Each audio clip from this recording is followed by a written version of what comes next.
Welcome to No Sleep, where the night never ends, and every whisper in the dark could be something real. Tonight's story isn't just horror. It's a memory, a warning, a door that should have stayed closed.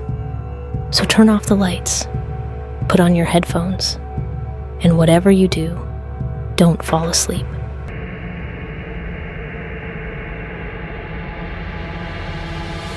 "27. That was the number the official records showed. Unofficially, it was more like 35. In less than a year, hikers, campers, and backpackers had vanished across the sweeping terrain of Mount Rainier National Park.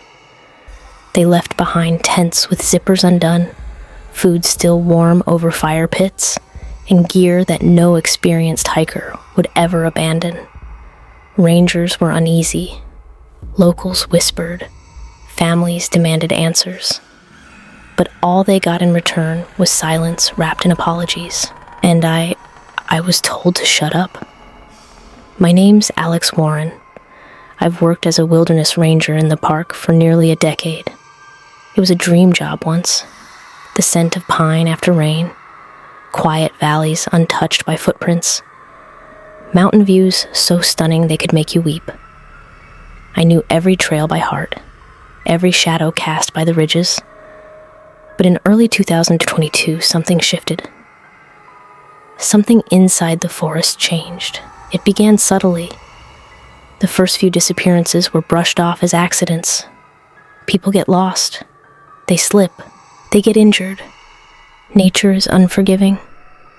But then it kept happening. One missing person every 2 weeks, sometimes two. No distress signals. No footprints leading out. No bodies. Just nothing. Like the trees had swallowed them whole. I remember reporting the third one, a young man named Greg Thomas, who was last seen near Spray Park. I found his backpack by a stream, ripped open like an animal had gone through it. But nothing else. No blood, no drag marks, just the bag and a patch of disturbed soil that looked like it had been scraped clean. When I brought it to my supervisor, he didn't even look at the report. "Private rescue teams will handle this one, Alex. Just focus on trail safety. Let the feds deal with the big stuff." The tone wasn't casual. It was final. It wasn't the first time I'd been told that.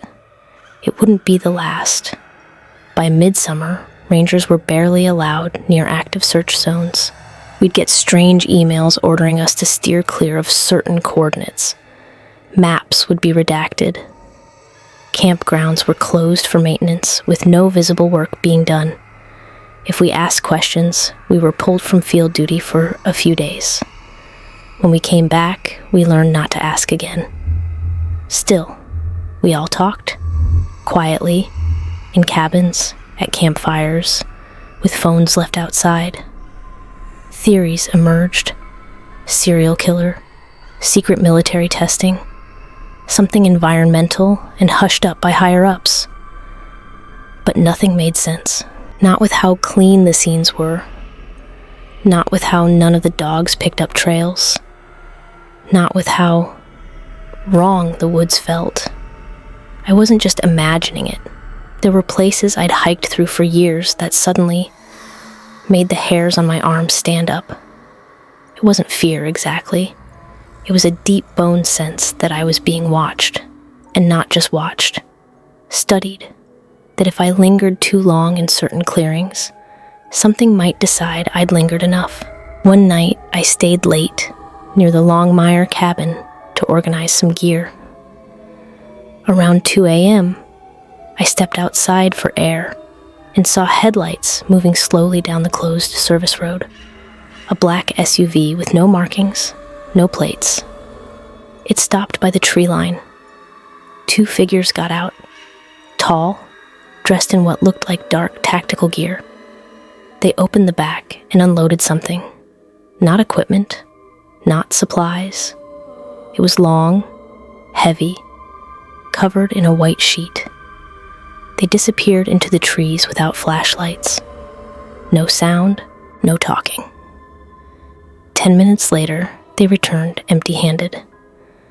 The next morning, I checked the trail camera I had hidden facing that road, my own way of tracking bear activity. The memory card was gone, but the camera wasn't smashed or touched, just opened, as if someone knew it was there and simply borrowed from it. I started documenting everything after that. Logs, maps, photos, handwritten notes hidden inside old books in my cabin. I didn't know what I was preparing for, only that I needed to have proof in case it came for me next. Because by then, I had begun to suspect something I didn't want to say aloud. The disappearances weren't accidents. They weren't natural. And whatever was behind them wasn't just inside the park. It was watching the people who were looking too closely. It was watching me.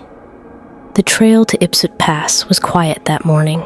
Clouds hung low over the mountain like a heavy warning, and a stale dampness clung to the air. I hadn't slept well the night before. Another dream of faceless hikers staring at me from the trees. I wasn't even supposed to be on that trail that day.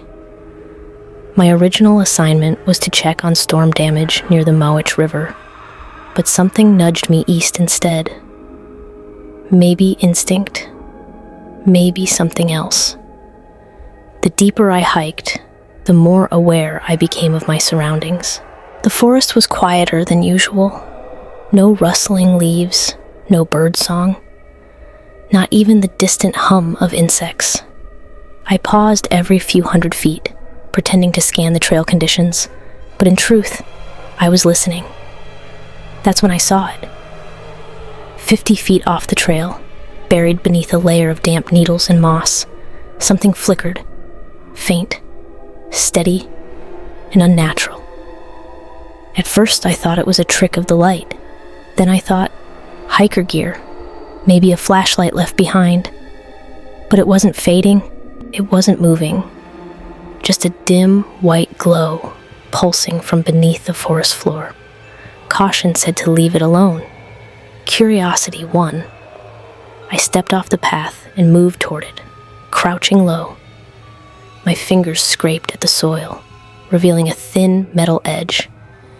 It looked like a part of a panel, just wide enough for a human hand.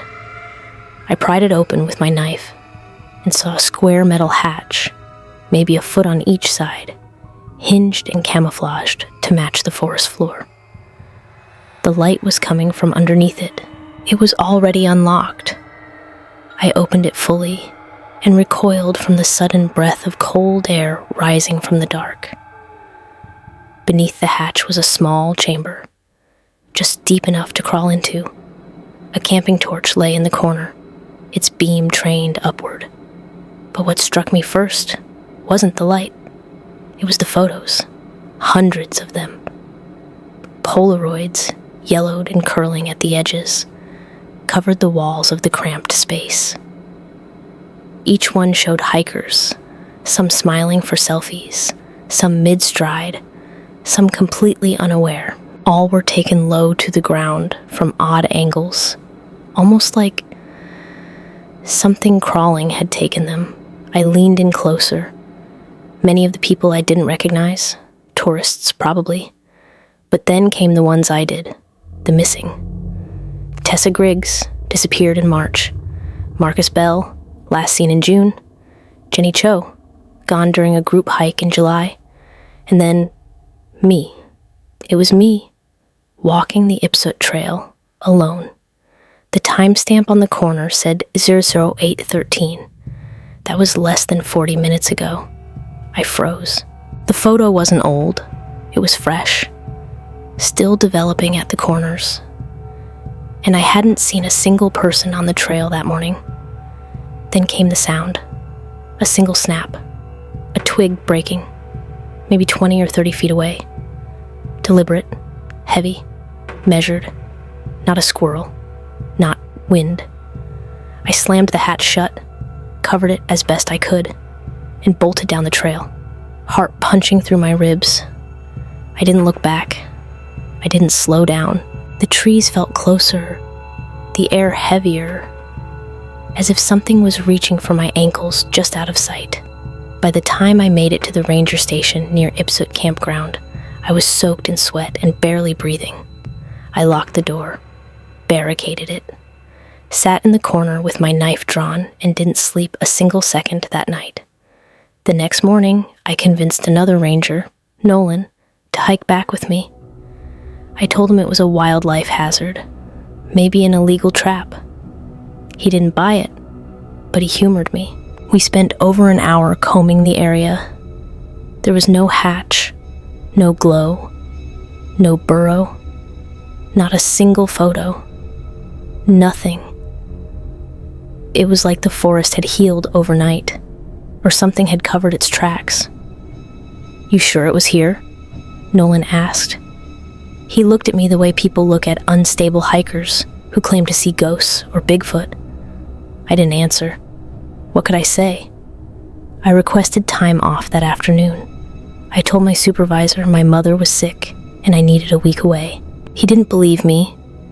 His eyes scanned my face like he was trying to read a confession I hadn't written. But he approved it. Maybe he already knew. That night, I tried to sleep in my own bed back in Ashford, far from the trees. I thought distance would help. I thought I could pretend it was stress, hallucination, maybe even PTSD. But in the middle of the night, as I was brushing my teeth, I saw something glinting from inside the floor vent in my kitchen. I figured it was a coin, maybe one of my cat's toys. I knelt down, unscrewed the vent cover, and reached in. My hand closed around something stiff, a square. I pulled it out. A polaroid of me, taken from the floor level in my kitchen that morning, making breakfast. My eyes in the photo were slightly blurred, as if I had just turned toward the camera, but I didn't remember anyone being there. I didn't remember looking toward anyone, and most of all, I didn't remember smiling, but in the photo, I was. The next morning, I burned the photo. I lit it in the kitchen sink and watched it curl and blacken, the image of my smiling face wrinkling and flaking away into ash. The flame smelled sweet, like melted plastic. Wrong. I should have taken it as a warning. I didn't call the police. What was I going to say? Someone broke into my house and left a photo of me taken from my floor vent. I would be dismissed, maybe committed, maybe worse. Instead, I drove. I left my cabin in Ashford without telling anyone. Packed a bag with the bare essentials, flashlight, food, hunting knife, revolver, and drove deep into the park, far from the visitors and campgrounds, beyond areas the public knew about. There were old ranger trails from before the park was modernized, forgotten paths that led to fire towers and research cabins long since abandoned. I needed distance. I needed answers. I needed to know if it was real, or if I was losing my mind. By mid-afternoon, I was hiking again, heading into a patch of wilderness called Slate Creek Basin. It wasn't on any official maps anymore. Too remote. Too unstable. But I'd been there years ago during training, and I remembered how strange it had felt even then. Like the trees didn't want you there. It took me 5 hours to reach the basin. The air grew colder the higher I climbed, though the sun still hung high. That eerie silence returned. No birds, no wind, no buzzing flies, just the steady crunch of my boots on gravel. I set up camp just before dusk. I didn't light a fire. I didn't want to be seen. The first voice came around midnight. I was dozing lightly, the revolver resting against my chest, when I heard it, a soft voice whispering from the woods. At first, I thought it was the wind or a trick of exhaustion, but it grew louder, Closer. I sat up, heart thudding, and held my breath. Alex. It was my name, hushed, childlike. I unzipped the tent, crawling out slowly, weapon ready. The moonlight made the trees look silver and sharp. I scanned the dark. Nothing moved. No one visible. Then, laughter. A high, short giggle, as if someone were playing a game just outside my view. I turned in a slow circle, squinting into the black between trunks. Then something caught my eye. A shape, not quite a figure, moving low to the ground between the trees. It wasn't walking. It crawled, fast, with jerky, unnatural motion, like a marionette without strings. I blinked, and it was gone. The laughter stopped. The forest went dead again. I didn't sleep after that. I stayed sitting up until dawn, revolver shaking in my grip, eyes burning from staring too long into shadows. As soon as the sun touched the treetops, I packed up camp and started hiking again. I didn't know where I was going, only that I couldn't stay still. I felt hunted. Not in the traditional sense, but like I was being observed, studied, measured. I began to notice things, small things, photos, tacked to tree bark with rusty nails, folded between rocks, half buried in pine needles, all polaroids, all pictures of hikers, some smiling, some unaware. One was of a man brushing his teeth in a stream. Another was of a woman sleeping in a tent, viewed from inches away. And one, faded and damp, was of me, standing in the Slate Creek clearing, revolver in hand, looking directly into the camera. I hadn't taken it. No one had. My pulse thundered in my ears. I should have turned back. I should have run. But something in me, some terrible curiosity or madness, wanted to understand not just what this thing was, but why it was doing this, why it took photos, why it mimicked laughter, why it whispered names. I came across the remnants of an old ranger cabin later that day. The roof had collapsed, moss overtaking its walls. Inside was dust, rot, and something carved into the back wall with what looked like claw marks. It's under the roots. I didn't know what it meant, but I took a picture with my phone anyway, though reception was long gone. That night, I didn't set up camp. I simply found a boulder, climbed it, and waited with my back against the rock, revolver clutched tightly. That's when I saw them. Not just one, 3, crawling silently through the trees around me. Low, pale, lanky, their limbs moved in ways joints shouldn't bend, their heads were too large, their faces, if they had faces, were mostly mouth, black, lipless slits, and in their hands they held something that clicked every few seconds.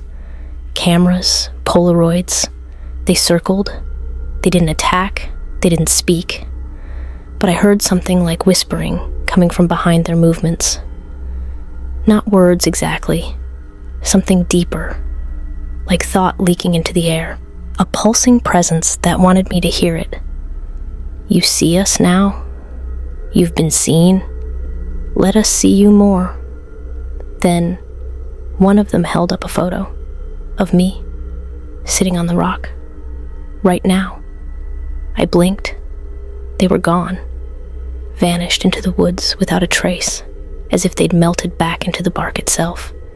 But the photo fluttered down from the tree branches above me, landing at my feet. I picked it up. It was me, eyes wide, mouth open in fear, staring into the camera. And behind me in the photo, barely visible in the shadows, was something tall. By dawn, I couldn't tell if I was more afraid of what was out there or of what was starting to break inside me. I was exhausted, starved, fraying. But that photo, that thing behind me in the image, it wasn't one of the crawlers.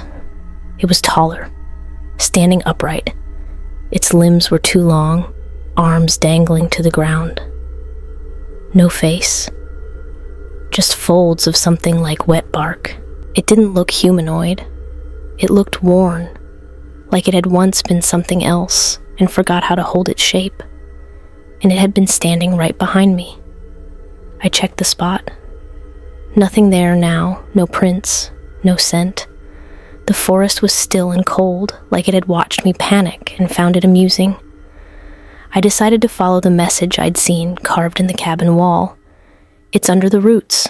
The problem was that in a place like Rainier, everything is under the roots. Moss, bones, tree stumps, old logging gear, the remnants of the CCC camps from the 30s. But my gut told me it was more literal than metaphorical. Around midday, I started noticing something strange. The forest floor began to rise in subtle mounds, humps of earth and roots, evenly spaced like a pattern. At first, I thought they were old tree falls. Then I realized something worse.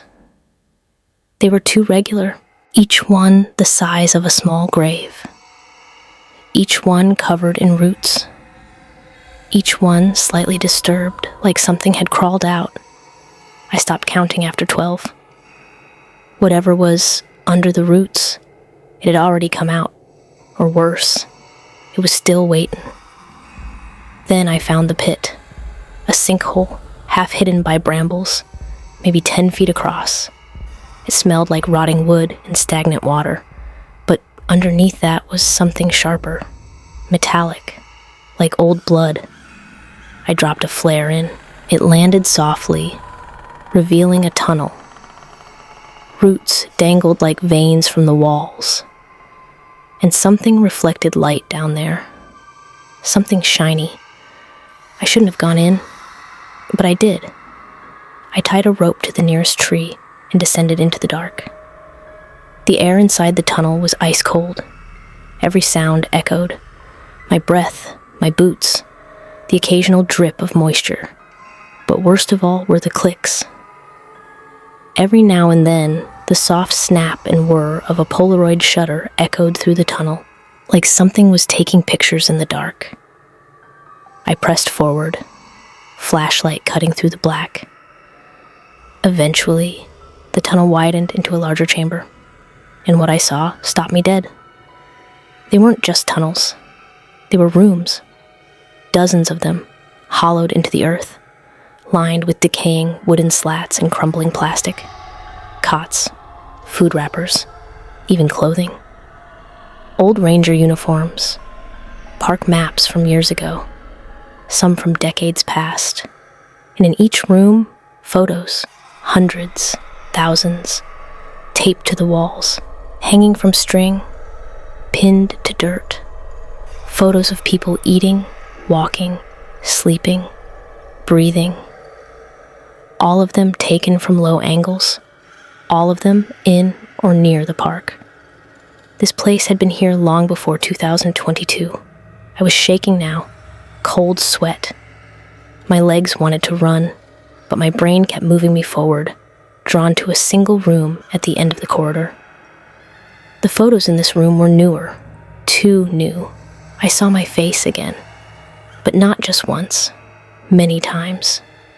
Me on the trail, me in the ranger station, me at home, me sleeping, me sitting in my truck. Dozens of images, all from angles I couldn't explain. Some were taken from inside my house, and then there were others. Faces I recognized from the missing person reports. But in these photos, their eyes looked wrong, blank, off. In some, their mouths were too wide. In others, their bodies bent in unnatural ways. It was like something was wearing them, or puppeting them. Like the thing that took them hadn't just killed them, but used them. The deeper I looked, the more I realized. This wasn't a lair. It was a nest. And the things that lived here weren't just taking people. They were learning, watching, collecting. That's when I heard the scraping. It started behind me, gentle at first, claw against stone. Then another joined it, then another, from every direction. I turned and saw eyes, not glowing, not human. Black pits, unblinking, clustered like insect eyes in faces that barely held shape. They didn't charge, they watched. Click! A flash from my right. One of them had taken my picture. Click! Another from behind. I didn't wait to see the rest. I ran. I don't remember climbing the rope. I don't remember the scratches on my arms or how my flashlight broke. I don't remember vomiting when I got back to the trailhead hours later. All I remember is one last thing. As I stumbled out of the trees, just before blacking out, I turned and looked back, and there, standing at the edge of the forest, was a tall, narrow figure with 2 long arms. In its hands, it held a photograph. It waved it slowly, like it was offering a gift. Then it vanished into the trees. I didn't remember how I got back to my truck. The last thing I recalled was that figure at the tree line, arms too long, waving that polaroid like a keepsake from hell. Then blackness. Then a distant, muffled voice calling my name. When I came to, I was slumped behind the wheel, the engine running, my face cold against the steering wheel. My hands were shaking so hard, I could barely get the key out. I had no idea how long I'd been sitting there. It was dark out. I had lost an entire day. I drove back to Ashford with headlights off for part of the drive. I didn't want to be seen. Something in me was screaming that I wasn't alone. That the thing I saw, the one holding the photo, had followed me back. But when I got home, everything was as I left it. Almost. The lights were on inside. I never left lights on. I circled the house twice before going in. Each window was dark, no movement. I slid the key into the door, slowly. My revolver was in my right hand. I kicked open the door and flicked the switch. Nothing. Just silence. And the smell of pine. That's when I knew. They'd been here. I backed out immediately and drove to the ranger station. I wasn't thinking clearly. I should have stayed away. But I needed someone else to see this. To validate I wasn't losing my mind. Nolan was there. My only friend left on staff. The one who'd hiked the Ipswich Trail with me. He looked tired. His eyes had bags under them, like he hadn't slept in a week. When he saw me, he hesitated. Jesus, Alex, where the hell have you been? I need you to come with me, I said. Now. To your house. To my life. He didn't understand, but he came. We searched my cabin top to bottom. No sign of forced entry. Nothing missing. But I showed him the photos. The one I'd managed to keep from the pit. The photos of myself. He turned them over in his hands, jaw tight. You print these? I stared at him. What? I said, did you print them? No, I found them. In a tunnel. Under the mountain. He didn't believe me. I could see it in his face. That blank, careful neutrality people use when they think you're broken. That's when I noticed something else. He wasn't blinking. Not normally. Every 15 seconds or so. Like clockwork. His eyes would dry out by then. Did something follow you? He asked suddenly, his voice too calm. I don't know.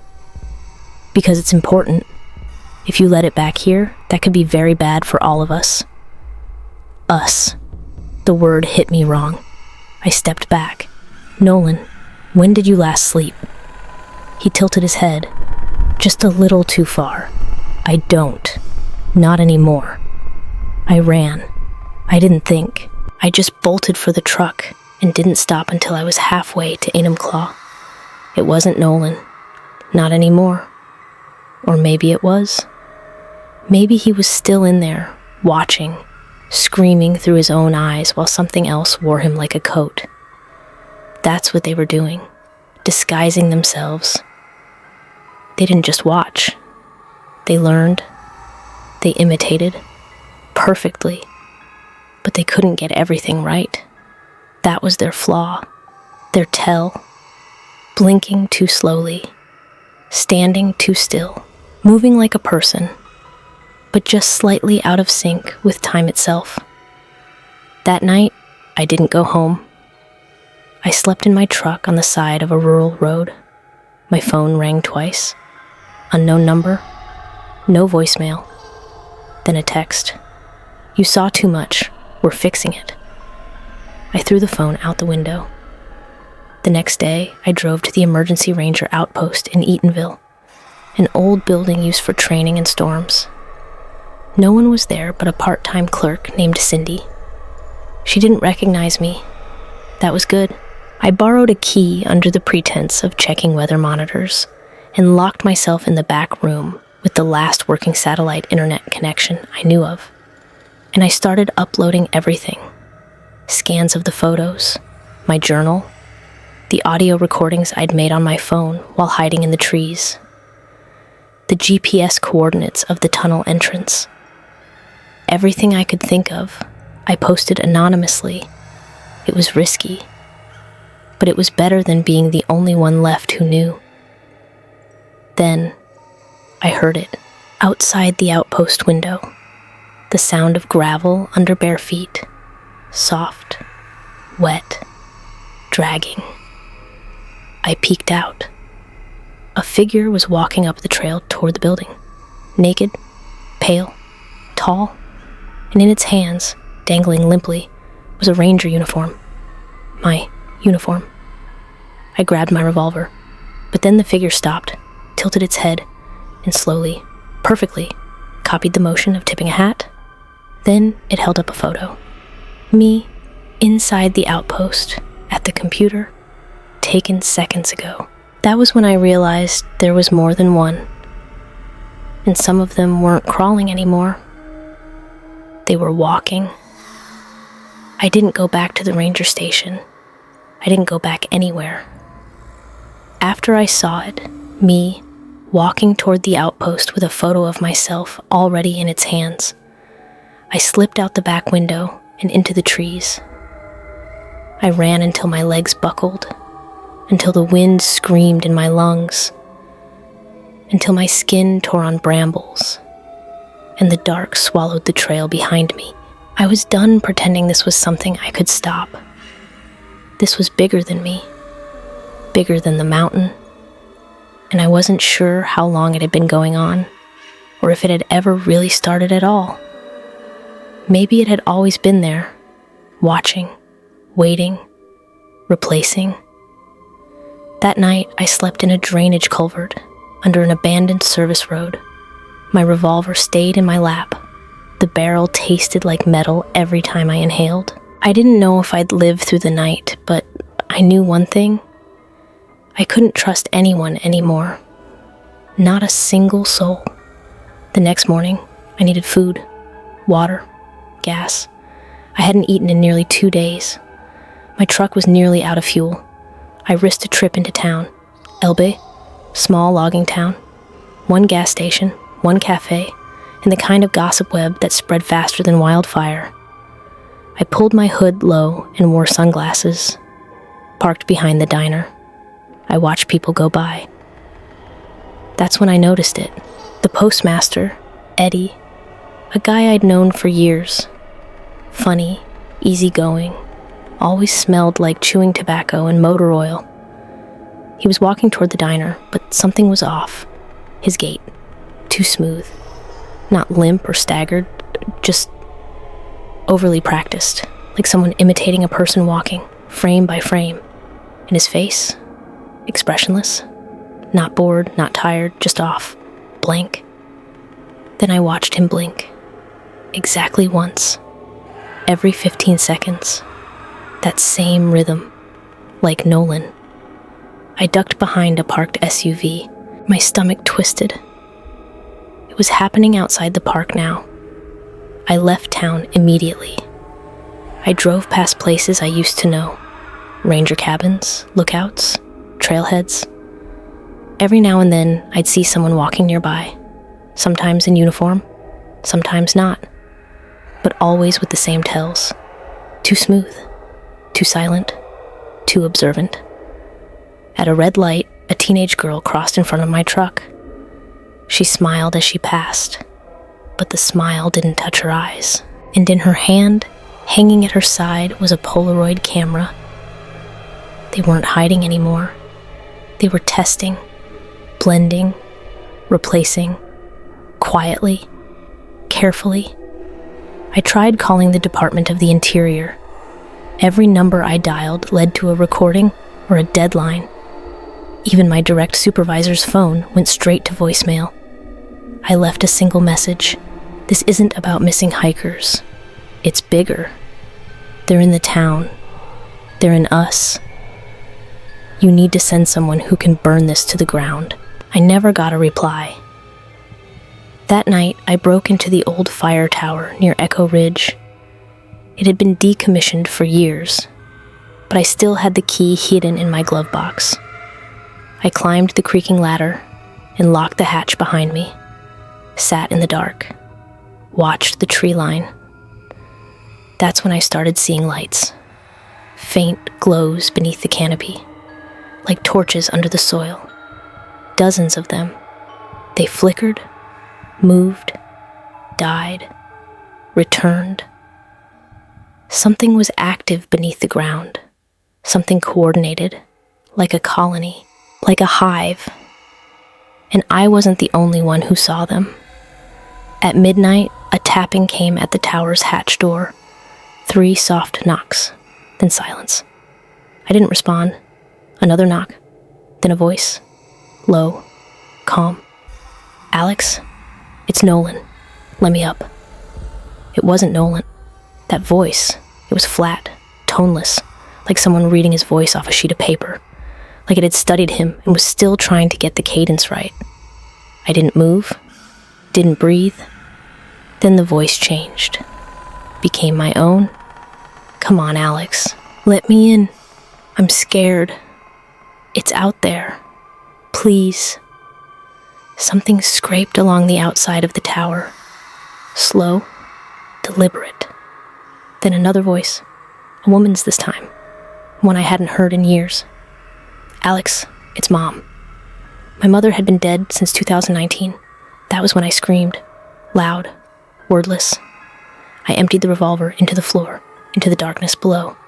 Wood splintered, metal groaned, then silence. I waited hours. When the sun rose, I climbed down. No sign of anyone. Except one thing. Taped to the outside of the hatch was a Polaroid. Of me. In the tower. Screaming. But this time, I wasn't alone. In the photo, through the window behind me, there were 3 figures watching from the tree line. Pale. Long. Smiling with mouths that split too wide. And something else behind them. Taller. Barely visible. Its shape was like smoke trapped in skin. Its hands were open, welcoming. I've stopped sleeping. Every time I close my eyes, I see flashes. The tunnels, the mouths, the Polaroids. The thing in the trees with too many arms and no face.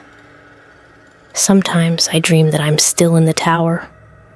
Other times, I dream I never left. It's August now. 3 months since I found the first hatch. 2 months since I realized Nolan wasn't Nolan. 1 week since I saw my own face. Not in a mirror, but standing on the trail, blinking too slowly, watching me from across the river. There are more of them now. So many more. They've stopped hiding. Yesterday, I walked into a gas station on the edge of the park, deep in backwoods territory. The clerk behind the counter turned as I entered, and my heart nearly failed. It was my face, not similar, identical, right down to the scar above my right eyebrow. The only difference was the smile. It wasn't a smile I'd ever worn. It was too wide, a puppet's grin. Off by just enough to be wrong. It didn't say anything. It just raised a hand and snapped a photo. Click, flash. I ran. I've stopped trying to find allies. Everyone could be one of them now. They don't take everyone, only certain people. The ones who ask questions. The ones who go too deep into the woods. The ones who stay too long alone. And when they take you, it's not over. They wear you, like a suit. They learn you, your voice, your mannerisms, your memories. And then they walk back into your life and pretend to be you, until no one remembers you were ever different. It's not an invasion, it's a replacement. And the scariest part, they don't make mistakes anymore. At first, it was the blinking, the odd gait, the silence. Now they talk, laugh, cry, hold jobs, shake hands, make love, post selfies. They've learned. I think I might be the last one left who knows, the final original, and I don't think I have long. The day before yesterday, I received a package at a P.O. box I haven't used in years. No name, no return address. Inside, a single Polaroid, me, sitting on this motel bed, typing these very words. There was no way the photo could have been taken earlier. I hadn't even sat here yet. The timestamp read, tomorrow, 3:06 a.m. They're not just watching. They're ahead of me now. They know what I'm going to do before I do it. That's why I'm posting this now. Everywhere. Forums, Reddit, message boards, cloud backups. I've set scripts to flood the internet with copies of this log if I don't check in every 24 hours. It's all I can do.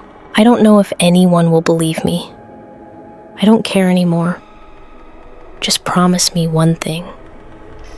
If you're ever hiking alone in the woods, and you feel like someone is watching, if you hear a voice that sounds like your own, if you find a photo of yourself you don't remember being taken, run and don't look back, because if you see it, it's already too late.